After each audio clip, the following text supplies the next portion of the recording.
السلام علیکم ورحمۃ اللہ وبرکاتہ۔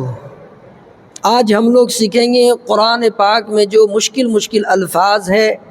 آج ہم لوگ اس الفاظ کو صحیح طریقے سے کیسے پڑھنا ہے وہ چیز آج ہم لوگ سیکھیں گے۔ تو چلیے پھر ہم اپنا سبق شروع کرتے ہیں۔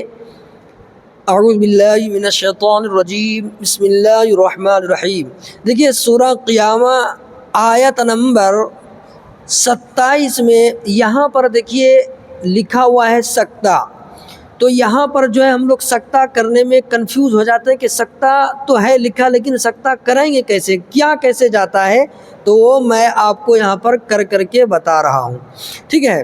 دیکھیے وَقِيلَ مَنْ قُرَاقُ، وَقِيلَ مَنْ قُرَاقُ، یعنی کہ یہاں پر جو ہے آواز بند ہو جائے گی اور سانس جاری رہے گی، ٹھیک ہے، آواز بند ہو جائے گی اور سانس جاری رہے گا۔ وَقِيلَ مَنْ قُرَاقُ، اچھا یہاں پر جو میں تھوڑا زیادہ کھینچ رہا ہوں نا، اصل میں یہاں دیکھیے الف سے پہلے راہ پر زبر ہے، الف مدہ ہے، لیکن الف مدہ کو تو 1 سیکنڈ کھینچتے ہیں، لیکن یہاں پر جو ہے ہم جب وقف کریں گے، رکیں گے اس جگہ، تو یہاں قاف کے نیچے دیکھیے 2 زیر ہے، یہ 2 زیر نہیں پڑھا جائے گا، قاف پر ساکن لگا دینا ہے۔ تو قاف پر جب ساکن آ جائے گا تب جو ہے الف زبر را کو 4 سیکنڈ تک لمبا کر سکتے ہیں، کھینچ سکتے ہیں۔ کیوں؟ اس لیے کہ مد عارض للسکون وقفی ہونے کی وجہ سے، یعنی کہ جب ہم یہاں پر رکیں گے، ٹھہریں گے، ٹھہرنے کی وجہ سے جو ہے ہم یہاں پر الف زبر را کو 4 سیکنڈ تک کھینچ سکتے ہیں، ٹھیک ہے۔ جیسے وَقِيلَ مَنْ قُرَاقُ، وَقِيلَ مَنْ قُرَاقُ، ٹھیک ہے۔ اور دیکھیے یہاں پر بھی جو ہے ہم لوگ پڑھنے میں کنفیوز ہو جاتے ہیں۔ سورہ قیامہ آیت نمبر 36 میں یہاں پر جو ہے اب یہاں پر ہم وقف کریں گے، رکیں گے اس جگہ، تو کیسے رکیں گے؟ تو دیکھیے اصل میں تو یہاں پر ہے أَن يُتْرَكَ سُدًا، سُدًا ہے نا، لیکن جب ہم یہاں پر رکیں گے، وقف کریں گے تو سُدًا نہیں پڑھنا ہے، یہاں پر ہو جائے گا سُدا، سُدا ہو جائے گا، ٹھیک ہے۔ ایک زبر کو نہیں پڑھنا اور ایک زبر کو یہاں پر ایک الف لانا ہے اور الف کے ساتھ ملا دینا ہے، تو کیا ہو جائے گا دال الف زبر دا، سُدا۔ أَيَحْسَبُ الْإِنسَانُ أَن يُتْرَكَ سُدًى، سُدًى اس طریقے سے پڑھنا ہے، ٹھیک ہے۔ اور دیکھیے سورہ قیامہ ہی ہے اور آیت نمبر 37 یہاں پر بھی دیکھیے ہم لوگ ہجہ لگانے میں ہچکچانے لگتے ہیں کہ یہاں پر ہجہ کیسے لگائیں گے۔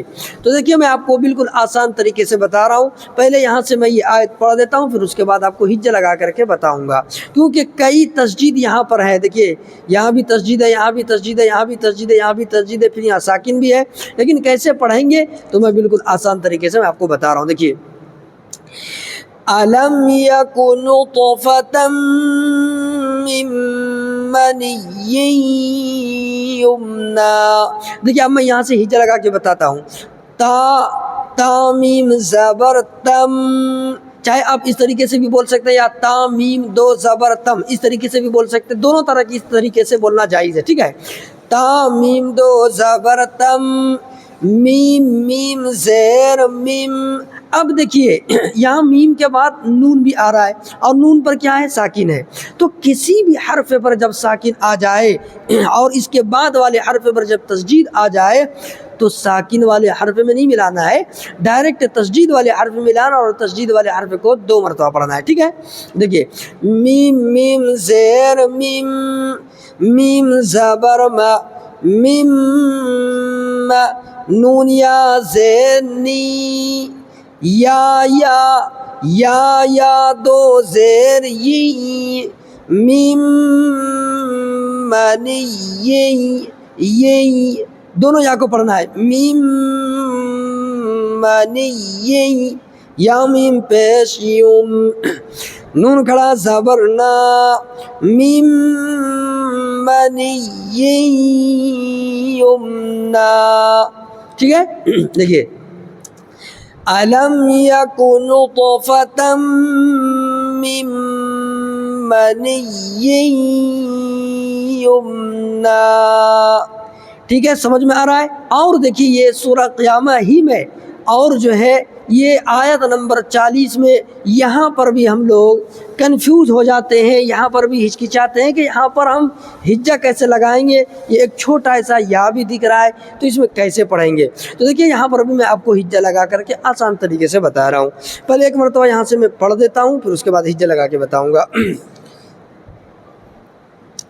أليس ذلك بقادر على أن يحيي الموتى.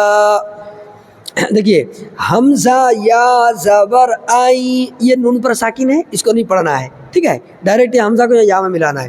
حمزہ یا زبر آئی, یا ہا پیش یوح آئی یوح, یا زیر ی. دیکھیں یہاں یا کے نیچے زیر ہے, یا زیر ی یحیی, یا لم زبر یل, میم واو زبر ماو, تا کھڑا زبر تا, یحیی الموتا. دونوں یا ادا کرنا ہے. ٹھیک ہے, یحیی الموتا. ٹھیک ہے, امید کرتا ہوں آپ لوگوں کو سبق سمجھ میں آ گیا ہوگا. مزید ایسے مشکل الفاظ کو جانکاری کے لیے, جاننے کے لیے ہمارے چینل کو سبسکرائب اور لائک ضرور کریں گے. السلام علیکم ورحمۃ اللہ وبرکاتہ.